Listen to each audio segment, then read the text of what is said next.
चले कि राहुल गांधी की भारत जोड़ो न्याय यात्रा का आज दूसरा दिन है और मणिपुर से नागालैंड जाएगी भारत जोड़ो न्याय यात्रा। आज आपको बताते चले कि यात्रा सेकमाई से कांगपोकपी और मणिपुर के सोनीपत तक जाएगी। और इसके साथ ही आपको बता दें कि शिविर पर सेवा दल के पारंपरिक ध्वजारोहण के साथ इसकी शुरुआत की जाएगी। मणिपुर के पीसीसी अध्यक्ष के मीचंद ने ध्वजारोहण किया है। बड़ी अपडेट आप तक पहुंचा रहे हैं, जहां आपको बताते चले कि भारत जोड़ो न्याय यात्रा का आज दूसरा दिन है। राहुल गांधी की जो यात्रा थी इसकी शुरुआत कल यानी कि रविवार से हो चुकी है और मणिपुर से नागालैंड जाएगी भारत जोड़ो न्याय यात्रा।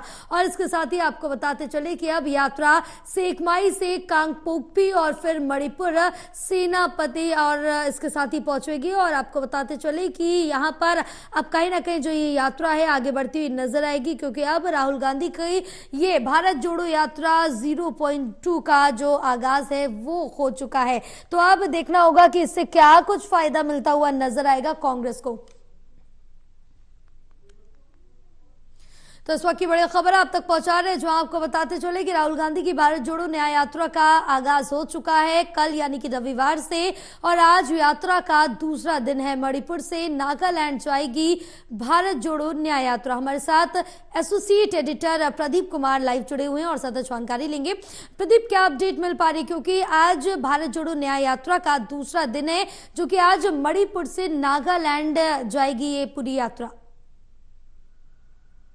देखिए बिल्कुल, और जो भारत जोड़ो न्याय यात्रा है उसका आगाज मणिपुर से हुआ है और कल सौपोल में राहुल गांधी ने इस यात्रा की शुरुआत की है। हरी झंडी दिखाई थी मल्लिकार्जुन खड़गे ने, पार्टी अध्यक्ष कांग्रेस के, और इसी के साथ अपना बोला गया था, जनसभा हुई थी। राहुल गांधी ने मणिपुर हिंसा का जिक्र किया था और ये कहा था कि उसका दर्द नहीं समझ रही सरकार, पीएम मोदी पर निशाना साधा गया था। इसके अलावा बीजेपी की ओर से जवाब दिया गया और ये कहा गया कि जो लोग अपने लोगों को न्याय नहीं दिला पा रही हैं वो यात्रा निकाल रही हैं, तो वार पलटवार चल रही है। और आज यात्रा का दूसरा दिन है। मणिपुर से जो नाइट हाल्ट बनाया गया था, आज की यात्रा आगे बढ़ रही है। ये नागालैंड जाएगी और नागालैंड में रात की हॉल्ट होगा। इस बीच यात्रा के पड़ाव में राहुल गांधी ने कल जिस तरीके से पैदल की यात्रा की है, लोगों से मुलाकात की है, काफी उत्साह दिखे हैं लोग। दोनों तरफ रोड, दोनों किनारों पर लोगों का जमावड़ा था, उन्होंने उनका स्वागत किया। तो ये जरूर है कि यात्रा का जो पड़ाव है धीरे धीरे अब आगे बढ़ रहा है। करीब 6700 किलोमीटर की यात्रा ये जो ज्यादातर बस के जरिए की जाएगी।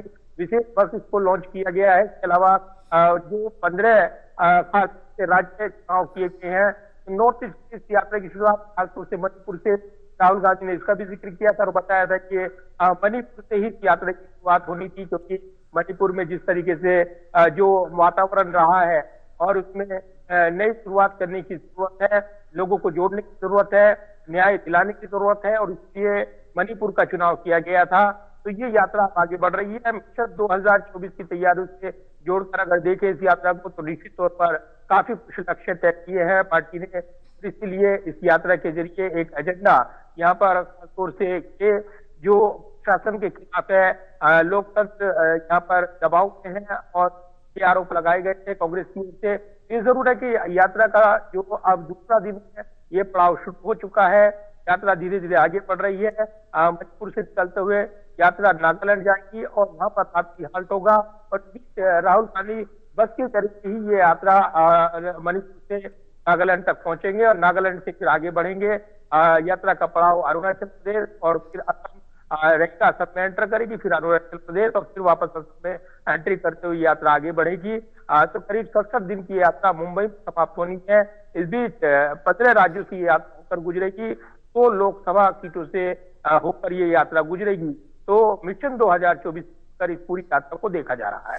बिल्कुल, जिस तरह से देखा जा रहा है मिशन 2024 लोकसभा चुनाव को लेकर ये कहा भी जा रहा है कि एक तरह से ये चुनावी यात्रा हो सकती है, लेकिन कांग्रेस की तरफ से ये कहा जा रहा है कि ये चुनावी यात्रा नहीं है, ये एक वैचारिक यात्रा है। लेकिन इस बीच जब से यात्रा शुरू हुई है, लेकिन उसके पहले कांग्रेस को 2 बड़े झटके भी लगे हैं। देखिए बिल्कुल, और कल जिस तरीके से हमने देखा है मिलिंद देवड़ा का जो इस्तीफा आया, जो उन्होंने पार्टी छोड़ दी। मिलिंद देवड़ा युवा नेता, जो उनके पिता दिवंगत नेता मुरली देवड़ा उनके बेटे और दक्षिण मुंबई से वो चुनाव लड़ते रही हैं। लेकिन जिस तरीके से वहां पर फार्मूला तय हो रहा था उद्धव ठाकरे के साथ सीट शेयरिंग का फार्मूला, मोटे तौर पर सहमति बनी थी ये सीट उनको देने की, और इसीलिए उन्होंने अपनी नाराजगी जताई थी। अब वो शिंदे गुट में शामिल हो गए हैं। कल उन्होंने इसका औपचारिक ऐलान भी कर दिया। तो एक झटका देते हुए नजर आए हैं यहाँ पर वो इस पूरे माहौल के बीच। जबकि हमने देखा है कि इस यात्रा पर नजरें लगी थी, और निश्चित तौर पर ये यात्रा इसलिए अहम हो जाती है जब कांग्रेस ये कहती है कि ये जो यात्रा है ये वैचारिक यात्रा है, राजनीतिक यात्रा नहीं है। राजनीतिक मकसद जरूर है, ये साफ किया गया इसका स्पष्टीकरण देते हुए उन लक्ष्यों को पाने के लिए जो तय किए गए हैं, लेकिन वैचारिक यात्रा पर जोर दिया गया।